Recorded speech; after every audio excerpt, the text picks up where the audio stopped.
Banks shut their doors overnight. Fuel prices skyrocket, tripling in just a few days. Entire currencies? Gone before your next paycheck even clears. And the crazy part? It's not because of war, not a new virus outbreak. It all starts with one thing: a U.S. recession. See, the U.S. doesn't just lead the global economy, it holds it up. It's the backbone.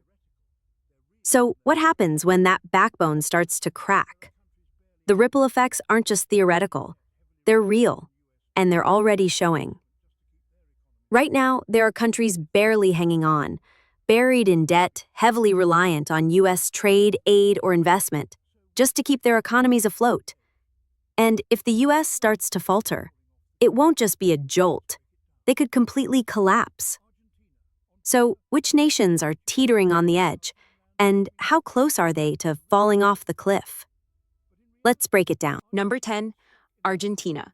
On paper, it's a land of opportunity, fertile farmland, booming lithium reserves, a rich cultural legacy. But in reality, Argentina is stuck in an economic nightmare of spiraling debt, runaway inflation, and political chaos. And here's the kicker: it doesn't even need a U.S. recession to be in trouble. It's already deep in it. But if the U.S. economy does stumble, Argentina might not survive the shock. This is a country that's defaulted 9 times. That's not an exaggeration. 9 defaults. Right now, it owes the IMF over $45 billion. Yes, billion with a B, more than any other country in history. And that bill isn't due someday down the line. It's due now. Inflation? It spiked to over 200% in 2024. That's grocery prices doubling in just a few months, people's life savings wiped out, pensions rendered useless. Even with some recovery bringing inflation closer to 56%, it's still a roller coaster with no brakes. So, how does the U.S. tie in? Argentina relies heavily on U.S. and European trade credit access and investment confidence. If Wall Street starts to panic in a recession, Argentina's borrowing costs could shoot up instantly. Investors flee, bond yields spike, refinancing debt becomes a fantasy, and boom, another default. Exports like soybeans and lithium, some of Argentina's last economic lifelines, would plunge in value. Currency reserves? Drained. And once again, millions could fall into poverty. And the government? It's been all over the place. 5 different economic strategies in 4 years. One week there's a new tax, the next it's scrapped. Fuel subsidies today, unaffordable tomorrow. That kind of whiplash scares off investors even when the global economy is stable. Imagine what happens when it's not. Is Argentina doomed? Not just yet, but it's exposed, wide open. And if the U.S. hits recession mode, Argentina may not just hit another rough patch. It could face a total collapse, with no backup plan, no second chances. What happens when a country runs out of credit, trust, and time? All at once? Argentina could be the first to show us. Number 9, Egypt. Picture this: luxury resorts with empty pools, once bustling shipping lanes now eerily quiet, and families who were solidly middle class now struggling just to buy bread. Egypt, a nation of over 110 million people, is balancing on a razor-thin financial fault line. And if the U.S. slips into recession, that line could split wide open. Here's why. Egypt's economy leans on 3 major pillars: tourism, foreign investment, and tolls from the Suez Canal. All 3 rely heavily on global trade and economic stability, and both tend to evaporate the moment the U.S. economy starts to shrink. In 2024, Egypt's external debt crossed $165 billion. Servicing that debt in 2025 alone will cost more than $42 billion, a massive burden for a country battling 30% inflation and a national currency that keeps bleeding value. Now, imagine this. Tourists stop coming, investors retreat, global shipping slows, and Egypt, already reliant on imports for fuel and food, starts to grind to a halt. That's not a future scenario. That's a pattern we've seen before: shortages, rationing, and unrest. To try and stay afloat, Egypt struck an $8 billion deal with the IMF. But those funds come with conditions, painful ones. Lifting subsidies, devaluing the currency again, cutting public sector jobs. These reforms hit the poorest Egyptians hardest and stir up unrest in a region where even small shocks can lead to major instability. And then there's Cairo, a megacity of over 20 million people. What happens when a city that size starts running low on food, fuel, or work? You're not just talking about economic decline. You're talking about potential collapse. Egypt also receives over $1 billion annually from the U.S. in military and economic aid. But in a U.S. recession, that lifeline could shrink or vanish completely. So here's the hard truth. This isn't just speculation. This is about timing. And for Egypt, that clock may already be ticking. Want more in-depth breakdowns of vulnerable economies before they crack wide open? Smash that subscribe button so we can keep delivering real, researched insights. Now, back to the countdown. Because Pakistan's crisis is just the beginning. Number 8, Pakistan, a nuclear power, a growing tech hub, home to more than 240 million people, and yet one economic shock away from disaster. Right now, Pakistan is walking a financial tightrope with no safety net in sight. Foreign reserves? Just enough to cover about 6 weeks of imports. External debt? Over $130 billion. And in 2025 alone, it owes $22 billion in repayments. Now imagine this scenario.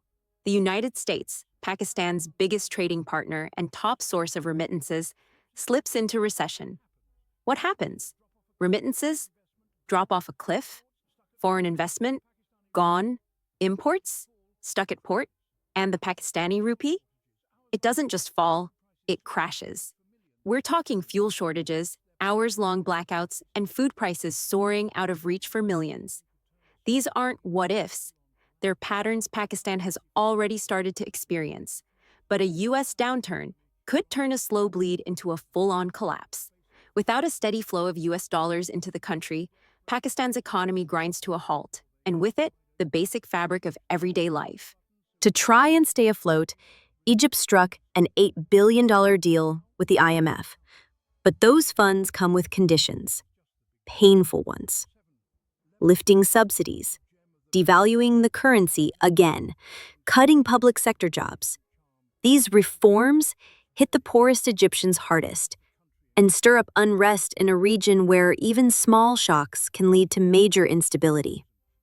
And then there's Cairo, a megacity of over 20 million people. What happens when a city that size starts running low on food, fuel, or work? You're not just talking about economic decline. You're talking about potential collapse. Egypt also receives over $1 billion annually from the U.S. in military and economic aid. But in a U.S. recession, that lifeline could shrink or vanish completely. So here's the hard truth. This isn't just speculation. This is about timing. And for Egypt, that clock may already be ticking. But here's the nightmare scenario. If a U.S. recession hits, those remittances, gone. No cash flowing in, no rescue package, just a broken economy grinding to a halt. And this isn't theoretical. This is already happening. The government, paralyzed. Inflation, out of control. The currency, practically worthless. Now imagine adding another shock. Global aid dries up, trade slows, and suddenly the last flickering lights of Lebanon's economy snuffed out. Hospitals can't import medicine. Students drop out because tuition is unaffordable. Supermarket shelves, bare. And with no real leadership at the helm, there's no plan, no protection, no escape. If the U.S. even sneezes, Lebanon doesn't catch a cold, it collapses. And here's the terrifying part. There's no reset button, no second chance. In this game of economic survival, Lebanon is already on its last life. Number 6, Sri Lanka. Gas stations bone dry, supermarket shelves stripped clean, protesters storming the presidential palace. Sounds like a movie, right? But this was real life, and it already happened. In 2022, Sri Lanka gave the world a brutal preview of what true economic collapse looks like. And here's the terrifying part. The worst may still be ahead. That year, the country defaulted on its debt for the first time ever. Its foreign currency reserves were nearly wiped out. Power cuts dragged on for hours. Food inflation soared past 90%. People lined up by the millions just to get a tank of cooking gas. Now, in 2025, Sri Lanka is still crawling out of that crater, but it's walking a razor-thin line. And if the United States slips into a recession, that fragile recovery could be shattered in an instant. Why? Because Sri Lanka's economy leans heavily on tourism, remittances, and foreign investment, all of which are tightly tied to the health of wealthier nations. When the U.S. slows down, people stop vacationing overseas. Workers abroad lose jobs, investors pull back. Tourism alone brings in nearly $5 billion a year, a lifeline that vanishes the moment global fear kicks in. And most Sri Lankan expats sending money home, they work in the Middle East and Europe, regions that immediately feel the tremors of a U.S. downturn. If those remittances dry up, families back home suffer, and so does the economy. Then there's the debt trap. Even after restructuring, Sri Lanka still owes billions to foreign lenders, including China and the IMF. And guess what? Those payments don't stop, no matter what happens in the rest of the world. Inflation remains stubborn, the rupee still fluctuates wildly, and political unrest is just waiting beneath the surface. So, what happens when global trade tightens, the US dollar strengthens, and Sri Lanka's bills come due? We've seen it before. Fuel lines, blackouts, mass protests. Only this time, the country might not have the strength or the global sympathy to climb back out again. Sri Lanka isn't just vulnerable, it's already been hit hard. And the next shock? It might not just knock the country down, it could finish the job. Number 5. Tunisia. Once seen as a rising middle-class success story, now unraveling in real time. Bread lines are stretching longer, pharmacies are running dry, and tourists, the lifeblood of Tunisia's economy, are disappearing just as fast as the government's funds. Tunisia isn't just struggling anymore, it's suffocating. Drowning in rising debt, political unrest, and a social safety net that's coming apart at the seams. And if the U.S. economy takes a dive, Tunisia might not have the strength left to survive the shock. Here's why. Nearly 40% of Tunisia's annual budget goes to public wages and subsidies, essential services the country can't actually afford. It borrows heavily to keep them going. But with global inflation rising and food prices spiking, the pressure is hitting a boiling point. And it gets worse. Tunisia imports most of its food and fuel. So when global supply chains get disrupted, or if a U.S. recession hits and Europe's economy, Tunisia's main trade partner, starts to stumble, things break down fast. We're talking empty store shelves, gas station shortages, and mass protests erupting without warning. The political landscape? Fragile at best. President Kais Saied dissolved parliament, took control of the government, and now faces mounting backlash. Investors are watching and pulling out. Meanwhile, negotiations with the International Monetary Fund keep stalling. And without a bailout, default is not a possibility. It's a looming threat. Youth unemployment is already hovering around 36%, and the public is losing trust fast. So what happens when just one more thing goes wrong? One missed loan payment, one failed harvest, one global shock. That's all it might take for Tunisia to go from crisis to collapse. Number 4, Ghana. Debt crisis, currency crash, skyrocketing food prices. And that was before a global recession even entered the picture. Often praised as one of West Africa's most promising economies, Ghana now stands dangerously close to collapse. And if the U.S. economy falters, Ghana could be one of the first to fall. Let's break it down. In 2022, Ghana became the first African country to default on its debt post-pandemic. Its currency, the Ghanaian cedi, lost over 50% of its value in just 1 year. Inflation? It blew past 54%. That meant rice, fuel, medicine, all doubled in price, while wages stood still. Fast forward to 2025, the cracks haven't healed. Ghana still owes over $58 billion in external debt. Yes, the IMF stepped in with a $3 billion bailout, but it came with heavy strings. Higher taxes, subsidy cuts, and public spending slash. But here's the real danger: remittances and trade. Ghana leans heavily on US dollars sent back home by workers abroad. In 2024 alone, remittances brought in over $4 billion, more than the country's gold exports. But what happens if the U.S. enters a recession and immigrant workers lose their jobs? That cash vanishes overnight. Foreign investment already pulling back. And if American investors flee during a downturn, Ghana loses one of its last financial lifelines. Then there's food. Over 30% of Ghana's wheat imports come from abroad, many tied to U.S.-linked trade routes. One disruption, one ripple across supply chains, and prices spike again. So let's ask the hard question. What happens when debt payments rise, U.S. dollars dry up, and families can't afford bread? This isn't about economic inconvenience. This is about national instability.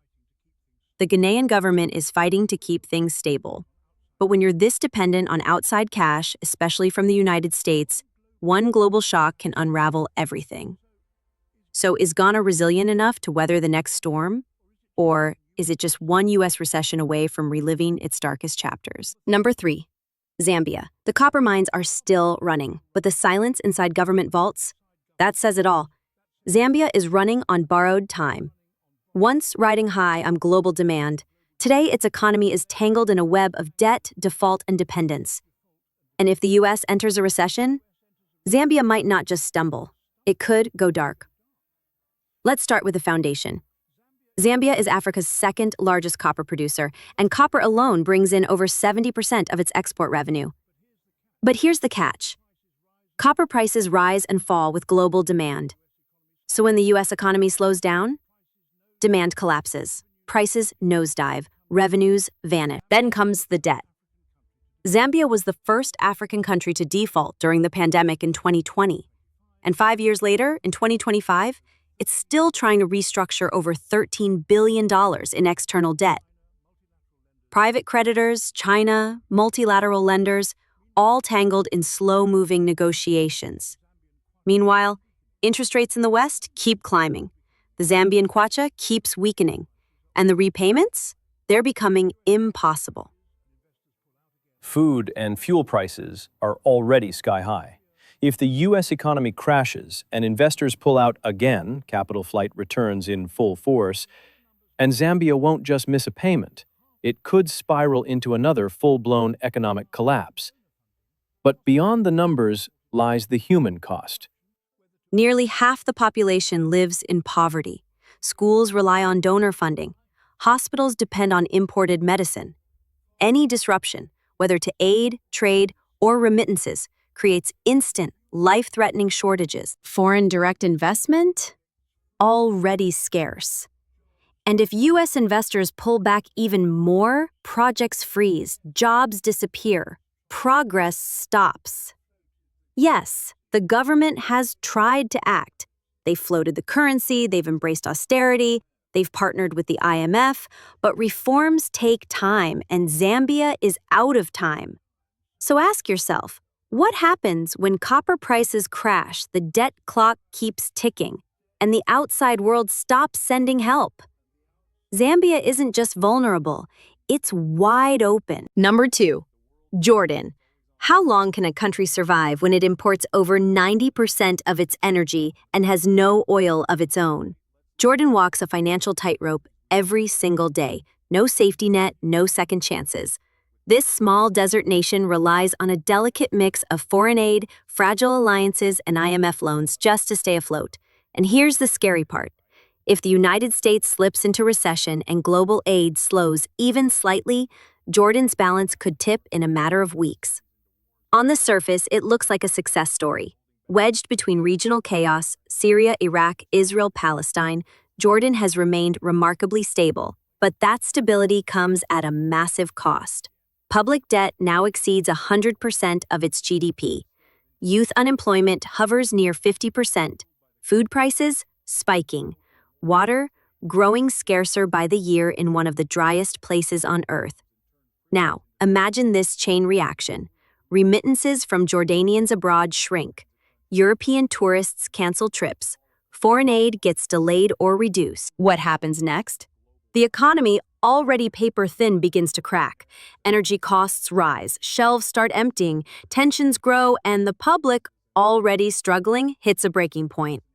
And just to make things harder, Starting in 2026, the European Travel Information and Authorization System, ETIAS, will make it tougher for Jordanians to visit Europe. That means more roadblocks for tourism, trade, and families trying to stay connected across borders. For Jordan, there is no cushion, no luxury of time. One economic shock, external or internal, could unravel decades of fragile peace. And when that fuse is lit, there may be no way to put it out. Number 1, Ecuador. Reservoirs running dry, rolling blackouts sweeping across cities. Tanks patrolling the streets, not for war, but to fight gangs. This isn't fiction, this is Ecuador. Right now. And it's coming apart at the seams. Once hailed as a rising middle-income economy, Ecuador today is trapped in a perfect storm of energy crisis, exploding violence, and financial fragility. And if the United States plunges into recession, Ecuador might not just take a hit, it could spiral into full-blown chaos. Let's start with the biggest red flag. Ecuador doesn't have its own currency. It uses the US dollar, which means it can't print money, can't set its own interest rates, and can't cushion itself from external shocks. When America catches a cold, Ecuador gets economic pneumonia. Now add this. Oil makes up over 30% of Ecuador's export revenue. But oil is deeply tied to global demand, and demand plummets during a U.S. recession. If crude prices fall, Ecuador loses its main income stream overnight. And that's just the economy. Violence is tearing the country apart. Once safe cities like Guayaquil have turned into battlegrounds, overrun by drug cartels. In 2024, Ecuador's government declared an internal armed conflict. Tourism dried up, foreign investors bolted, security costs skyrocketed. The ripple effect? Unemployment is rising, public services are crumbling, hospitals lack basic supplies, schools are barely functioning, and then an energy crisis. Severe droughts have crippled hydroelectric plants, leaving large swaths of the country in the dark. No money to borrow, no currency to devalue, no room to move. A U.S. recession would hit Ecuador like a wrecking ball. Oil revenues collapse. Remittances, another lifeline, dry up. The U.S. dollar strengthens globally, making everything inside Ecuador more expensive. And with political power shifting rapidly and public trust wearing dangerously thin, it wouldn't take much to push the nation into unrest or even mass migration. The stakes? National default, social unrest, another humanitarian crisis at the doorstep of the Americas. Ecuador isn't just vulnerable, it's cornered, surrounded, and exposed on every front. And the very dollar it relies on might just be the anchor that drags it under.